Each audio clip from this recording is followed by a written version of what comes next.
course, this was one of the problems to begin with, which was, what are we going to do? If this technology works, anyone can create a coin.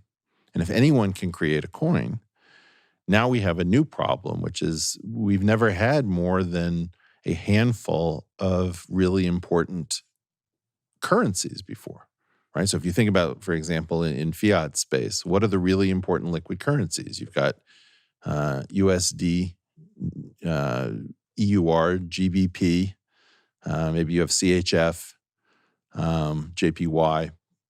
It's, it thins out very, very quickly. Even Australia, New Zealand, Canada, Swiss, these are smaller.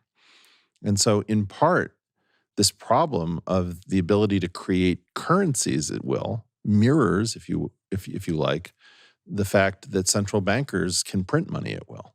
And this is one of the problems is that they have the ability to print, and you have to have a culture that stops printing. And so what you guys have figured out is that you have to have a culture that stops printing crypto and not printing it in the level of new Bitcoins, but new coins. We can't really stop that, though.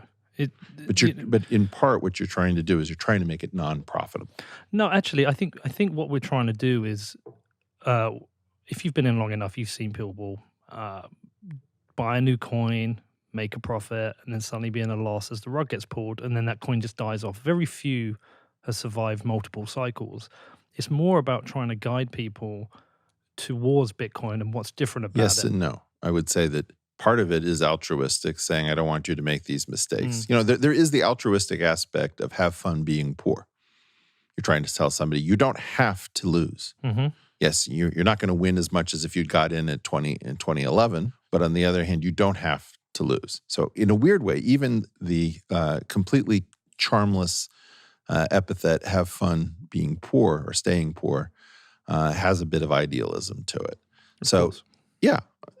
But here you are both talking your book. I mean, you said it yourself, that when your net worth is invested in this object, you have a different feeling about it. And the issue of talking one's book is distinct from warning other people, is distinct from having a preference for Bitcoin over everything else, if for no other reason than its ideology is different. It comes from a mysterious place that we don't yet understand. It's not trying to be smart contracts, although there are things that are bolt-ons and off to the side that may have those properties. So let's agree that there is some standard process by which people discover the world of crypto. They make certain canonical mistakes, right? Mm-hmm. There's a way in which the community has been through this a million times. People come in at different levels. People come in just wanting to learn. Other people come in saying, don't worry, I've solved everything. And, buy Bruno coin or buy Sally coin or whatever it is, So you create your own.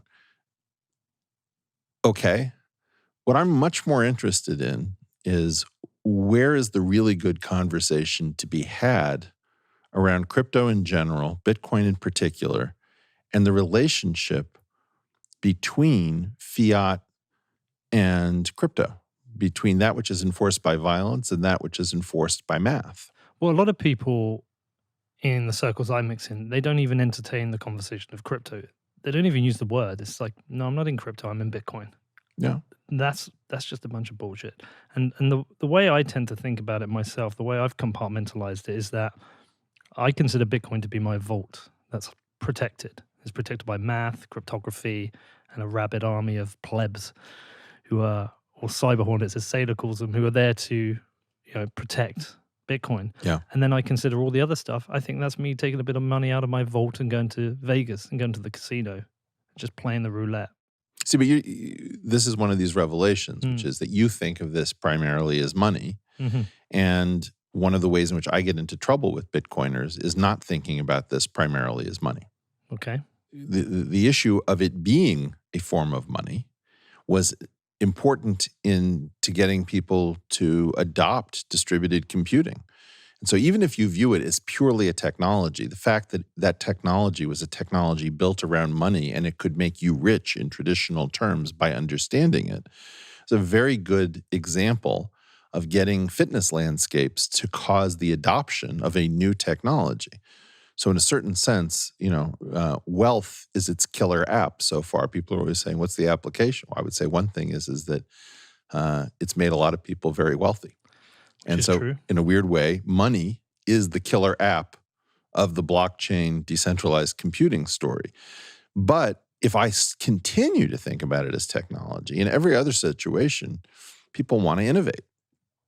And the great danger in Bitcoin is, no, you can't innovate around this because it's money. Because it's money, it should be resistant to certain kinds of innovation. Then we get into a different discussion about, well, do you have to do something, in the main thread, or can you do something off to the side? And we're not really against innovation.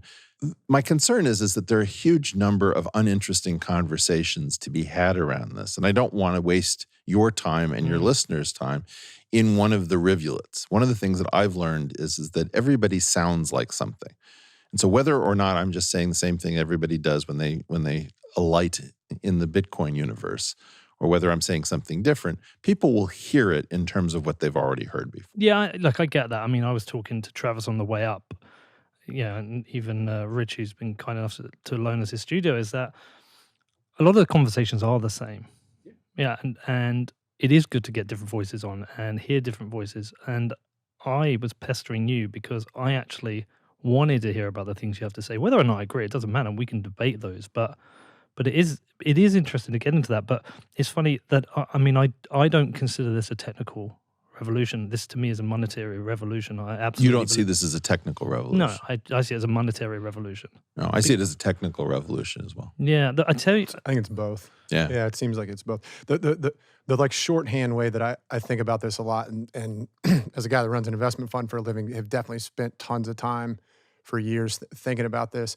A lot of different use cases for distributed ledger technology. At the moment, money and specifically store of value appears to be the killer app right now. And when you evaluate these different use cases, I like to ask 4 questions. How ready is the tech for the world?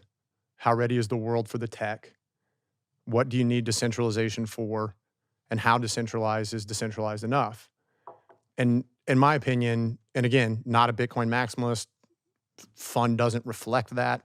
But I think Bitcoin more fully and convincingly answers those 4 questions than any other crypto asset in existence today. And that's not to say that there's not a lot of really interesting innovation that's going on down market cap from BTC, and ETH and what's going on with DeFi would be the poster child for that. But within those 4 questions, and specifically, I think, what do you need decentralization for, and how decentralized is decentralized enough? Well, if you need sovereign grade censorship resistance, you got to have a lot of decentralization for that. And that's Bitcoin that exists on 10,000 nodes all across the world. When you look at Ethereum, which is a smart contract platform, decentralized compute, however you want to say it, it's kind of at the furthest end of the spectrum in terms of decentralization for that kind of thing. And then all the way over on the right side is AWS. And man, AWS works amazing, right? And it's cheap. And we use it a lot for our business, and it's like it's a great product. And if you're going to run, CryptoKitties, there's a question on what you need decentralization for versus just running CryptoKitties on top of AWS. And there's a lot of other competitor smart contract platforms to Ethereum that sit at different places along that spectrum. And I think it's the market is collectively trying to figure out what exactly do we need decentralization for, and how decentralized is decentralized enough. See, one of the big debates right now between Bitcoin and Ethereum is to do with the consensus mechanism. But that, to me, isn't an argument over technology. That's an argument over the resulting impact it has on the monetary policy. Proof of work being free market and proof of stake being kind of a rebuilding of the system we have now, which can drive wealth inequality and centralizes power, centralizes the rewards from the system. Like, anyone can spin up a miner and start earning Bitcoin. But with proof of stake, you already have to be invested. And the wealth is redistributed to the people who have the most money, and the power is. So for me, it definitely is a monetary revolution. There is technical aspects to it. Yeah, I'm not I'm not fighting the idea that it is a monetary revolution in particular. What I'm really trying to say is the first way it strikes me is as a new technology. And the fact that money is part of the adoption scheme is weirdly, to me, part of the technology. I mean, I keep referring to Daniel Suarez's book, Demon and Freedom. And those books talk about a guy, I think, who dies and more or less puts an entire world in motion after his death by using incentive structures and technology. And so in a weird way, this is something that causes humans to adopt it by making them richer. And by getting humans who are curious and are high in trait openness, if you did a Big Five personality inventory, maybe it requires less of it now. Yes, that wealth building ability is part of the tech. Now, the problem and what makes it unique is that if I disrupt the tech platform, I may disrupt the wealth, and that causes people to want to freeze it in. Now, we have analogs of this. There is, for example, the last line of the Torah says something about, and there never came another that God knew like Moses. And if you think about Islam, there's this concept of bid'ah, or innovation, which is a bad thing. If you innovate after Muhammad, then you've taken this perfect interaction that Muhammad and God have had, and you sully it, And so in a weird way, the idea is we've had our divine moment, and don't touch this thing. And that's not true at a certain level. There's lots of work being done on Bitcoin and around it. But there's another weird way in which, it is really true. Don't touch this thing.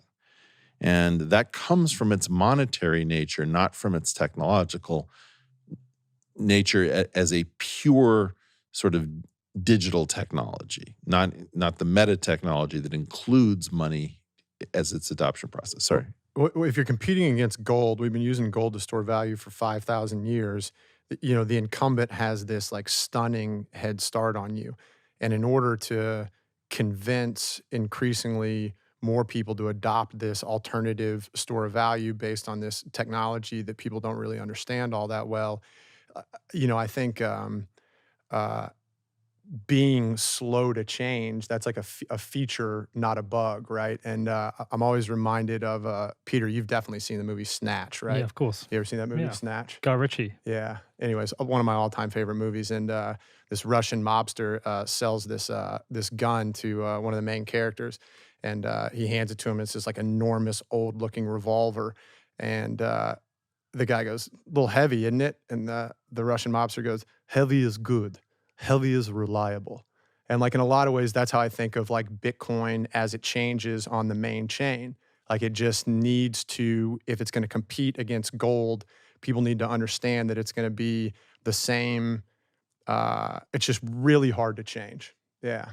And okay. I think some of the competing cryptocurrencies, they're making trade-offs which might sound like it's a better technology. I mean, I get trolled all the time. I'm into the boomer coin. Bitcoin's the boomer coin. It's slow, blah, blah, blah. And what I don't think they understand is the properties that make it the best form of money. So if you make we went through the scaling wars. We had this war, and Bitcoin won. And the reason it won is because the trade-offs aren't worth it. When you went for bigger blocks, you further centralize the project. If you try and be faster, you further centralize the projects. So I'm not opposed. I think a lot of Bitcoiners wouldn't be opposed to if a better Bitcoin comes, but there just isn't. Well, but it's also less. Actually, I don't really believe that. I really believe at some level that when you have your wealth bound up in this thing, you have multiple feelings about it, right? And one of the feelings is I want to get richer, right? And so if there was some opportunity to have a much better decentralized form of money and smart contracts and all this stuff, and it was going to obliterate your wealth, you wouldn't be indifferent to it. But you could put your money easily into that. Maybe, but maybe you're slow to figure it out because you're a Bitcoin maximalist and you spent the first 4 years of its life, whatever this new thing is, talking about it as shitcoin. Okay. But, yeah. What I'm trying to get at is, let's cut the crap. All right. Right. So, the fact is we have an asset. It's making people richer. In a weird way, they're both philosophical about it. They're also disingenuous about it. Then you have the people coming in from outside. They are both knowledgeable about things other than Bitcoin, and they're also posers. And they both want to change the world, and they both want to rip people off. Right. All of these things are going on. And I want to have the conversation after all of the typical foreplay. Okay. Right? So all of the foreplay has to do about, no, we don't really mean this. We may appear this way, but we're actually trying to do something. And if you get to know it, whatever, doesn't matter. The more interesting thing to me is this technology and this new form of money is really interesting. And it's new and it means something. And what I want to get to is, well, where are we really headed? And what does it do? And is this really a store of freedom? We talk about a store of value, but is this really an effective store of freedom?